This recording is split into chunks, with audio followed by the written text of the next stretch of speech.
नेपाल में सियासी हलचल तेज। नेपाल के प्रधानमंत्री केपी शर्मा ओली राष्ट्रपति से मिलने पहुंचे। विपक्ष ने बनाया इस्तीफे का दबाव। नेपाल संसद में चल रहा बजट सत्र स्थगित किया गया। इस्तीफे की अटकलों के बीच नेपाली पीएम ओली ने अपने निवास पर कैबिनेट की एक इमरजेंसी बैठक की, जिसमें अविश्वास प्रस्ताव से बचने के लिए संसद के बजट सत्र को रद्द करने का फैसला लिया गया।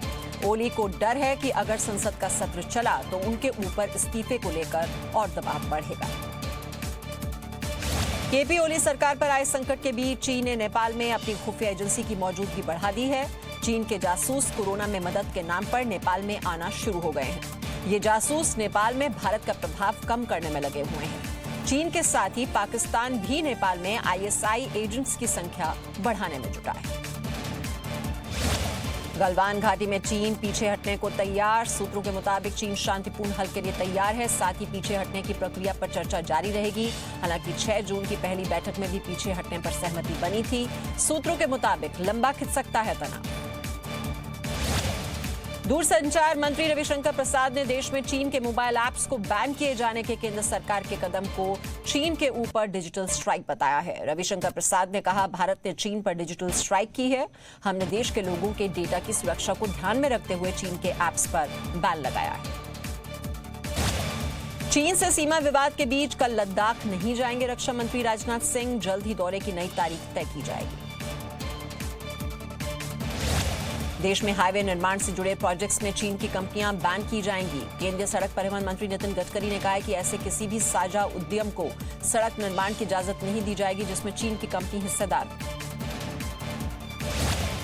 उत्तर प्रदेश सरकार ने चीन में बने सामानों को इस्तेमाल नहीं करने का फैसला किया है। यूपी के पीडब्ल्यूडी, सेतु निगम और राज्य के निर्माण निगम के काम में चीन के किसी भी उत्पाद का इस्तेमाल नहीं होगा। राज्य के डिप्टी सीएम केशव प्रसाद मौर्य ने यह जानकारी दी है। सरकारी संचार कंपनी एमटीएनएल और बीएसएनएल ने भी 4G अपग्रेडेशन के लिए जारी टेंडर को रद्द कर दिया है। अब दोनों ही कंपनियां नया टेंडर जारी करेंगी। अपग्रेडेशन के लिए उपकरण बनाने वाली चीन की कंपनियां टेंडर प्रक्रिया में शामिल नहीं हो पाएंगी। रेलवे ने थर्मल कैमरा खरीदने के लिए चीन की कंपनी का टेंडर रद्द कर दिया है। रेलवे की कंपनी रेल टेल ने पिछले महीने 800 AI आधारित निगरानी कैमरे के लिए पहल की थी। गलवान घाटी में हिंसा और उसके बाद चीन सरकार के रुख के बाद ये कदम उठाया गया है। चीन के सामान के बहिष्कार पर जी न्यूज की मुहिम को देश का साथ। मंगलवार रात 9 बजे से अब तक 35 लाख से ज्यादा मिस्ड कॉल्स। आप भी मेड इन इंडिया मुहिम से जुड़िए। चीन के इशारे पर पाकिस्तान ने नियंत्रण रेखा पर अपने सैनिकों को तैनात किया है। गिलगित बाल्टिस्तान में पाकिस्तान ने 20,000 सैनिकों की तैनाती की है। उत्तरी लद्दाख में नियंत्रण रेखा के पास पाकिस्तानी सेना ने 2 डिवीजन को तैनात किया है। प्रधानमंत्री नरेंद्र मोदी ने चीन के सोशल मीडिया प्लेटफॉर्म वीबो को छोड़ दिया है। प्रधानमंत्री ने फैसला चीन के 59 ऐप्स बैन करने के बाद लिया है। प्रधानमंत्री 2015 में जब चीन गए थे उस वक्त वीबो पर अकाउंट बनाया था। वीबो पर पीएम मोदी के 2,44,000 फॉलोअर्स थे। इनमें से ज्यादातर चीन के लोग थे। मध्य प्रदेश में शिवराज सिंह चौहान मंत्रिमंडल का विस्तार। ज्योतिरादित्य सिंधिया की बुआ यशोधरा राजे सिंधिया ने भी मंत्री पद की शपथ ली। 28 नए चेहरों को मिला मंत्री पद। प्रभारी राज्यपाल आनंदीबेन पटेल ने सभी मंत्रियों को राजभवन में शपथ दिलाई। जम्मू कश्मीर के सोपोर में बुधवार को आतंकी हमले में शहीद हुए सीआरपीएफ जवान को आज श्रद्धांजलि दी गई। सीआरपीएफ के एडीजी जुल्फिकार हसन ने कहा कि मारे गए आतंकियों के पास से 60 गोलियां और 2 खाली मैगजीन मिली है।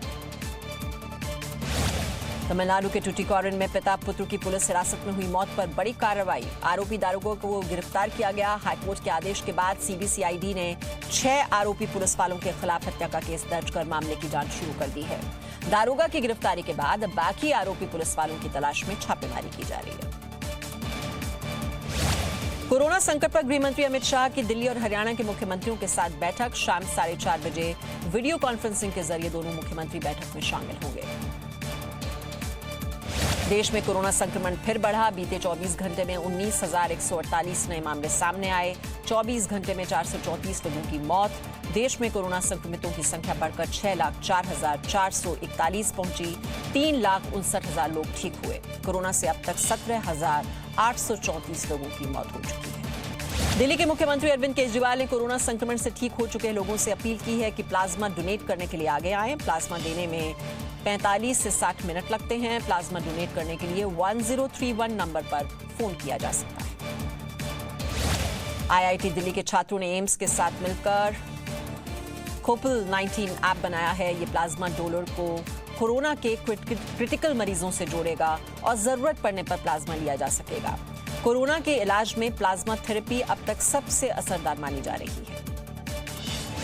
दिल्ली में कोरोना संक्रमित मरीजों के लिए एक और आइसोलेशन सेंटर तैयार हो गया है। कॉमनवेल्थ गेम्स विलेज में बने सेंटर में 500 बेड हैं। ये कोविड केयर सेंटर पूरी तरह से एयर कंडीशनड होगा। दिल्ली में कोरोना मरीजों की बढ़ती संख्या को देखते हुए यह फैसला लिया गया है।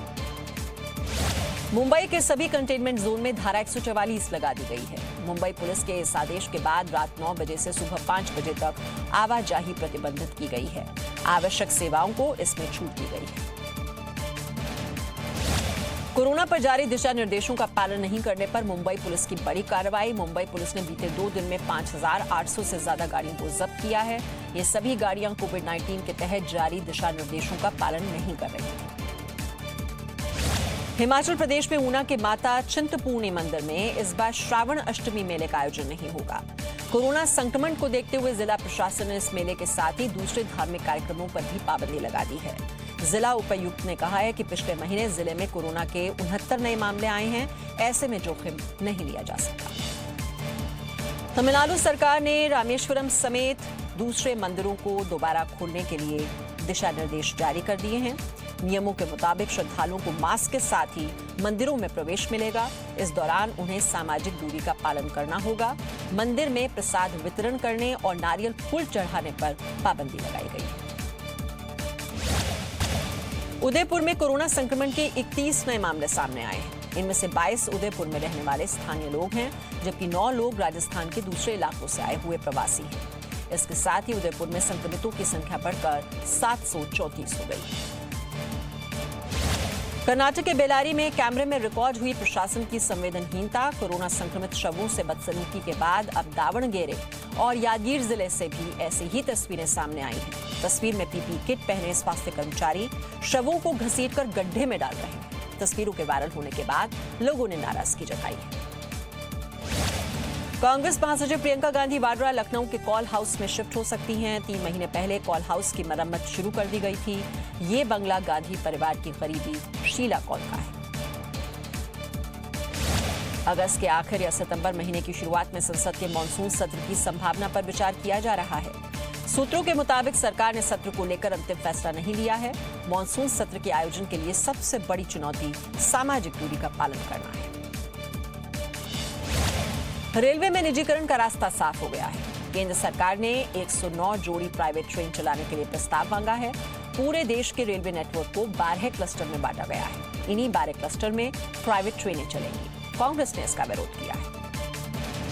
कांग्रेस के वरिष्ठ नेता अहमद पटेल से संदेशा ग्रुप बैंक फ्रॉड मामले में आज तीसरी बार पूछताछ। प्रवर्तन निदेशालय के अधिकारियों ने इस मामले में पहली बार 27 जून को और 30 जून को अहमद पटेल से पूछताछ की थी। फिलहाल अपने देश नहीं जा सकेंगे विदेशी तबलीगी जमाती। सुप्रीम कोर्ट में आज हुई सुनवाई में केंद्र सरकार ने कहा, जब तक भारत के किसी भी राज्य में जमातियों पर दर्ज मामलों की सुनवाई पूरी नहीं हो जाती तब तक वो अपने देश वापस नहीं जा सकेंगे। इसके बाद सुप्रीम कोर्ट ने 10 जुलाई तक मामले की सुनवाई टाल दी। अभिनेता सुशांत सिंह राजपूत आत्महत्या मामले में मुंबई पुलिस ने निर्देशक संजय लीला भंसाली को पूछताछ के लिए बुलाया है।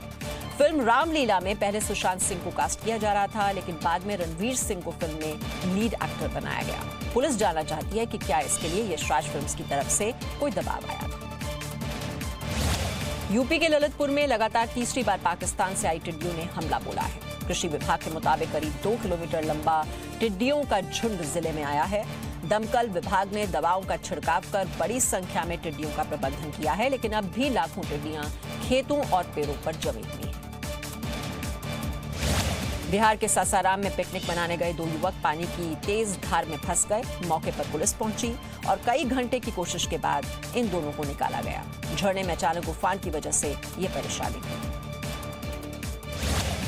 बिहार के पूर्णिया में एक डॉल्फिन मछुआरे के जाल में फंस गई। स्थानीय लोगों ने डॉल्फिन को जाल से छुड़ाया और नदी में वापस छोड़ा। उत्तर बिहार की सभी नदियों में बाढ़ जैसी स्थिति बनी हुई है। राजस्थान के कोटा में 7 फीट लंबा अजगर पकड़ा गया है। यह अजगर एक खरगोश का शिकार करते करते गांव में पहुंच गया था। स्थानीय लोगों ने एक्सपर्ट को बुलाया और फिर इस पर काबू पाया जा सका। वन विभाग ने अजगर को जंगल में ले जाकर छोड़ा। राजस्थान के बीकानेर में उठे रेत के बवंडर से शहर भर में रेत फैल गई।